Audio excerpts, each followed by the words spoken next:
Today for Devotions with Daniella, we are reading White Women Get Ready, How Healing Post-Traumatic Mistress Syndrome Leads to Anti-Racist Change by Amanda K. Gross. I'm reading this a little bit every day for my own practice of deconstructing the cult of white supremacy. And if you are interested, you can get books attached here or at my other account if you're watching this on TikTok. The Great White Mother. I'm thinking about the messages that lead up to such problematic situations. How white motherhood has been signaled as blanketly benevolent, the model for what all children need. Those of us with younger siblings or who grew up in homes with strictly defined gender roles learned from an early age that helping take care of others earned us the praise of mother's little helper. From baby dolls to kitchen sets, there are many ways we signal to white children, gendered girls, that they should become white mothers. Personally, I started taking care of babies at the church nursery when I was practically still one myself. Not only was it fun to play with the younger kids and their toys and help my parents on nursery duty, but I also got to skip sitting through the sermon and lengthy prayers. By middle school, childcare had turned into a lucrative business, one that helped pay for my first car, college living expenses, and travel. As an added bonus, the positive reinforcement was amazing. It turned out mostly white mothers all over the country needed me, and so did their kids. I was paid and praised to help. My helping skills put me in high demand. As I will continue to go into in the next chapter on white saviorism, today's positive maternal reinforcements come from centuries of messaging about our role in helping, fixing, and saving others. Likewise, we have received very specific messaging about our entitlement to parent poor and non-white children. Today's messages go back to a history that positioned white women as benevolent bearers of white civilization. On the antebellum plantation, enslavement had been justified through a paternalistic narrative in which elite white women were responsible for the order of the household. Such order was maintained through the relentless use of psychological and physical violence for the purpose of civilizing those they enslaved, including children.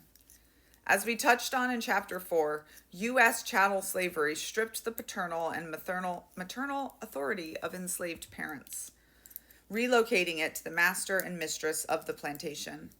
The characterization of people of African descent as childlike and in need of protection on one hand, and as dangerous, primitive, and hypersexual on the other, imbued the white plantation owner and his mistress with an inflated sense of self-worth based on their God-ordained role as parent, protector, disciplinarian, and enforcer.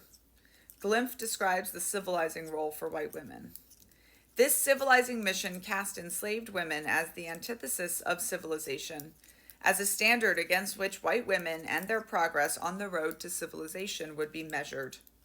In the U.S. South, as elsewhere in Western bourgeois culture, by the mid-19th century, order, management, and discipline became important touchstones of the meaning of civilization.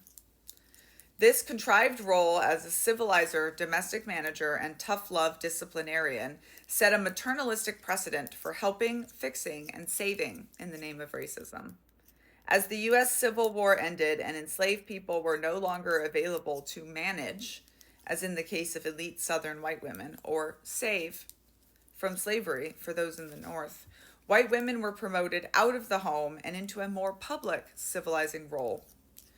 The post-Civil War Reconstruction era was a harsh wake-up call for the plantation mistresses, who had built not only their material lives upon enslaving humans, but also a sense of self as honorable, just, and loved by their slaves. In the waning months of 1865 and throughout 1866, people who had been domestic slaves defected in droves, undermining this narrative of dependence and loyalty.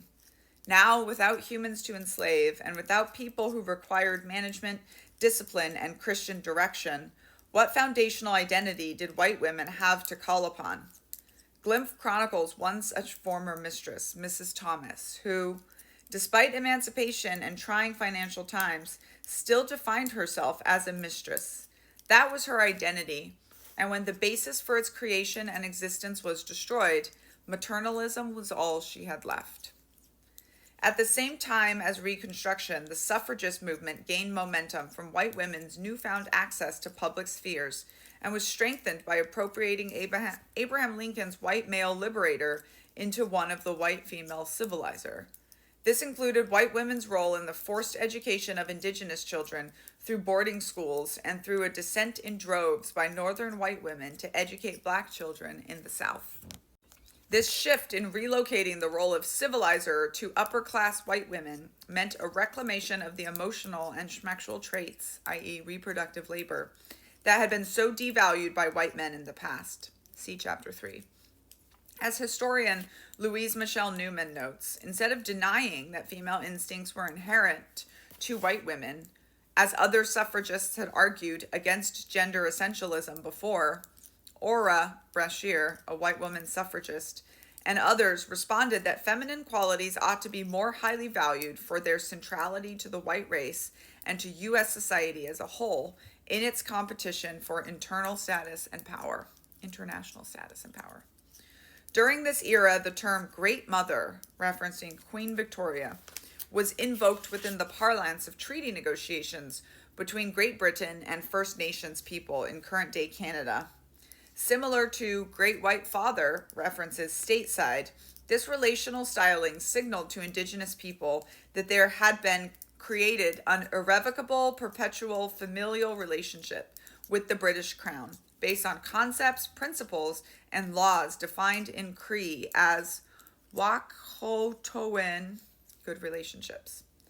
As the Manitoba Historical Society archives goes on to note, the mother-child relationship within Cree culture is characterized by mutual respect and reciprocal duties of nurturing, caring, loyalty, and fidelity. Needless to say, mutual respect and reciprocity was not what Western consciousness had in mind in its maternalistic, paternalistic conceptualizations of the term. Elevating female power without disrupting the racial hierarchy was tricky business for suffragist strategists of the time. Late 19th century concepts of white superiority relied on the hierarchy of schmexual difference as modeled by the more civilized white race. Thus, developing this maternalistic niche was key to white women's reassurance that increasing the similarity of activities performed by themselves and white men would not bring about racial degeneration or undermine their own racialized conceptions of themselves as belonging to a superior race and civilization.